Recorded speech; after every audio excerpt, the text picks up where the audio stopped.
Luke chapter 24 and verse 13. And we're going to look again this morning at Revelation on the road to Emmaus. And behold, two of them went the same day to a village called Emmaus, which was from Jerusalem about 80 furlongs or 7 miles. And they talked together of all these things which had happened. And it came to pass that while they communed together and reasoned, Jesus himself drew near and went with them. But their eyes were holden that they should not know him. And he said unto them, What manner of communications are these one to another as ye walk and are sad? And one of them, whose name was Cleopas, answering, said unto him, Art thou only a stranger in Jerusalem, and hast not known the things which have come to pass there in these days? And he said unto them, What things?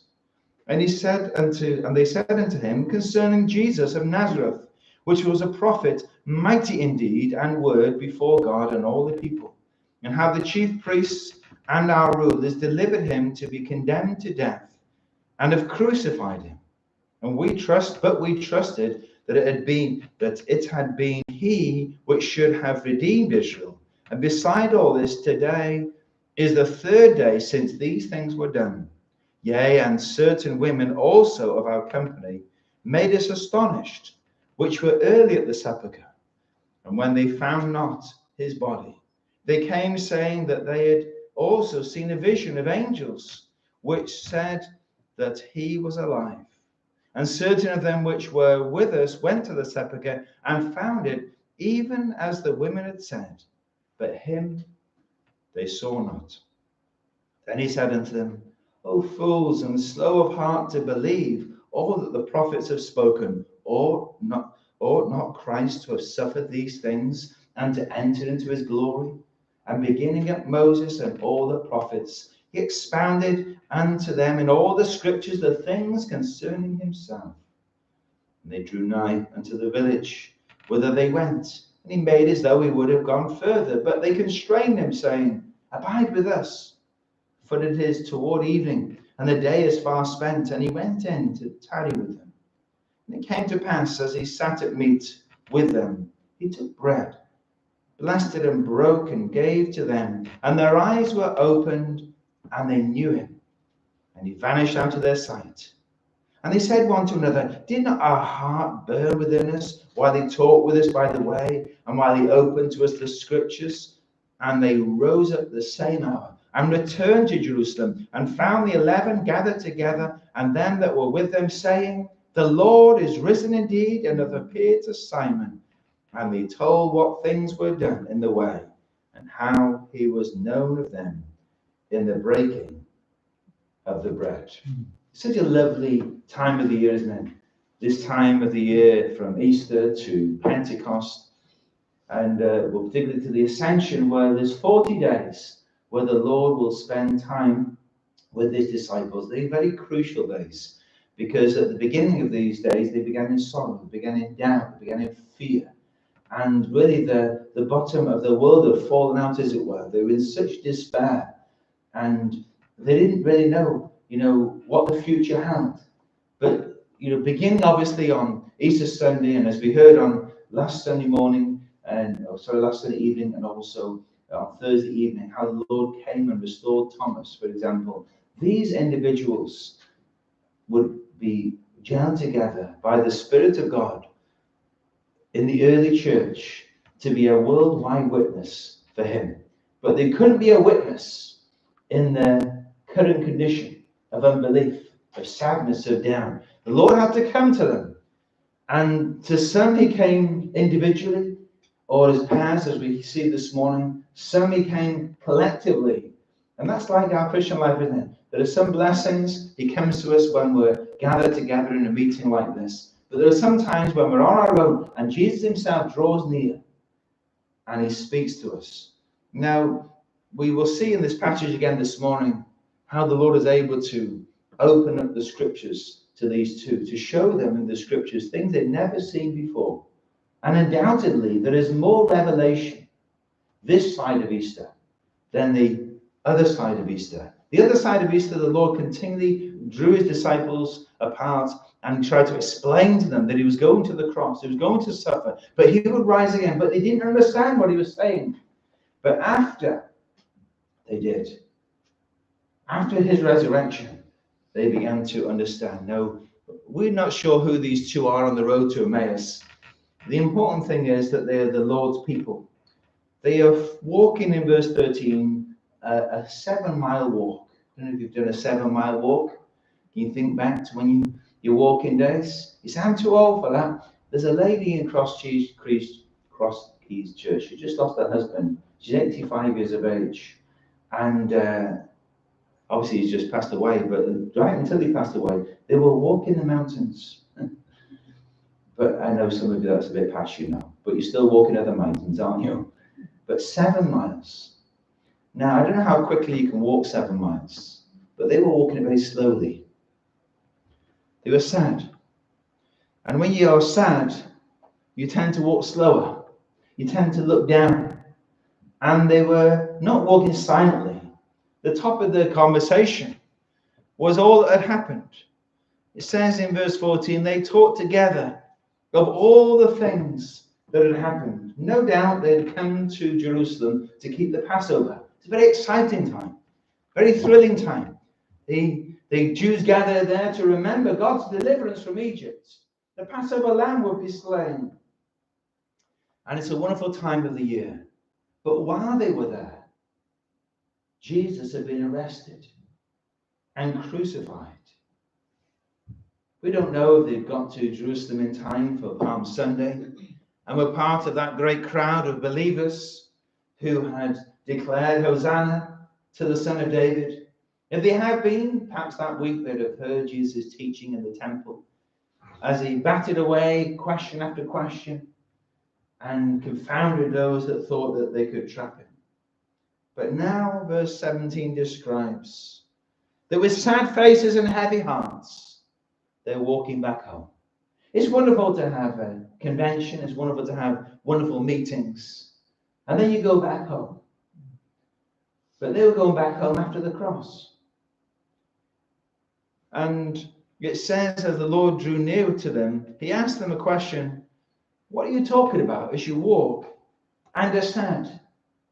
You know, when people are grieving, it's very obvious at times, not always.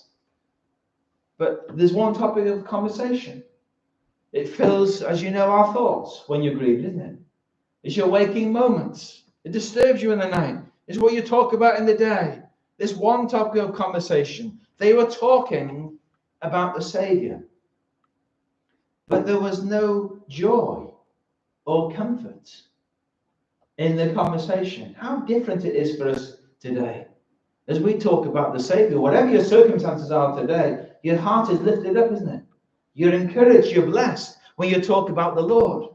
But they were talking about the Lord and it made them sadder.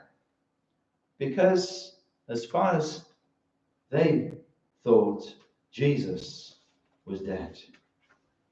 One of them is named as Cleopas in verse 18.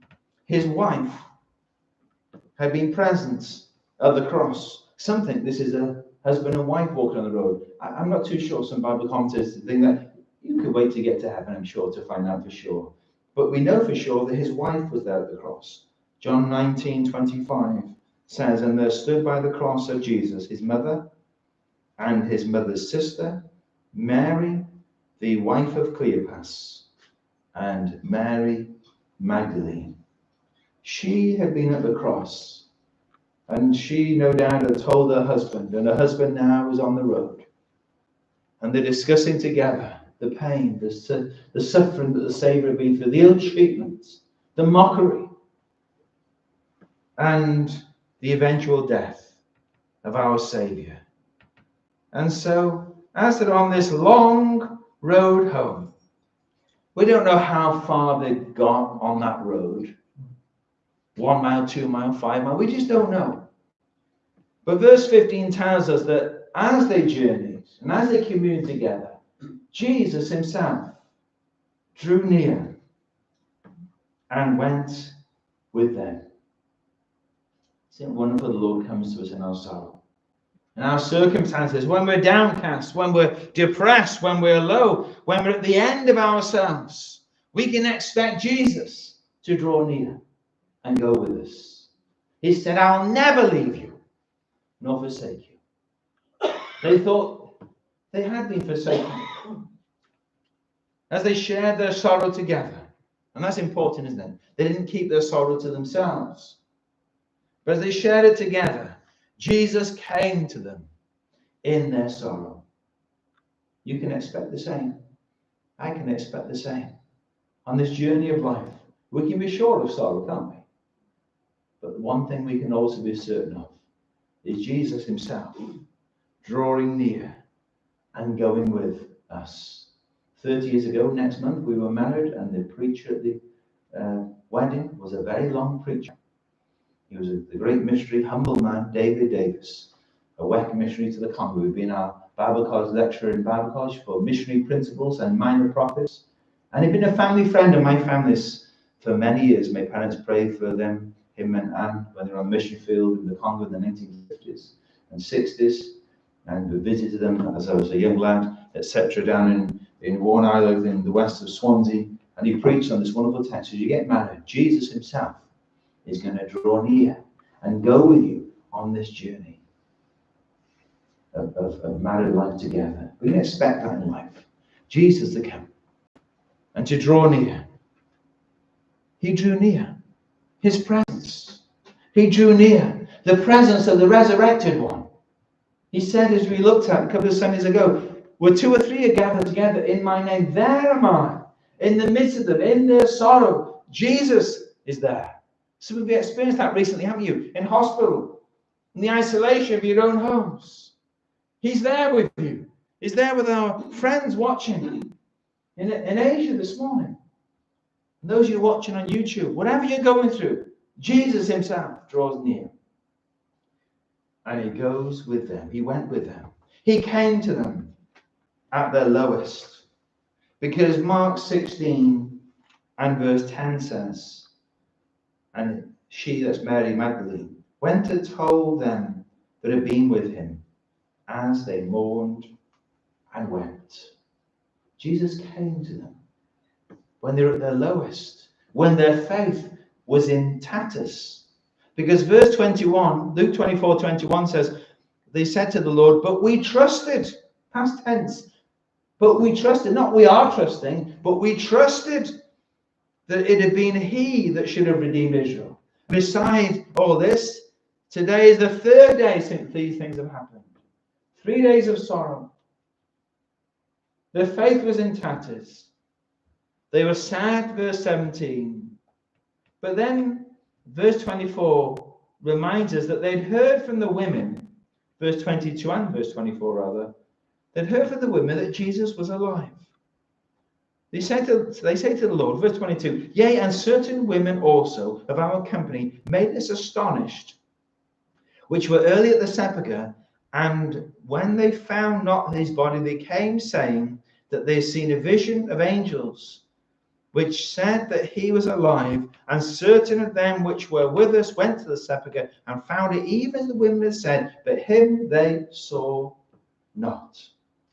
They were sad. They'd heard that Jesus was alive from the women. But their problem, the crux of the problem, these two on the road to Emmaus, is found in verse 11. They didn't believe the women's reports. Their words seemed to them as idle tales, and they believed them not. And because they didn't believe, they remained in their sorrow. You see, that's the challenge to each and every one of us as believers, isn't it? When we face tough times in life, are we going to believe the report? They didn't believe the lady's report, and so they remained in despair. We have a choice to make this morning. Are we going to believe this report? Are we going to stand upon the word? Or are we going to allow the wave of circumstances to drown our faith? Are we going to stand strong on the word? How did Jesus help these two? And how does Jesus help us? Because we need help, don't we, this morning?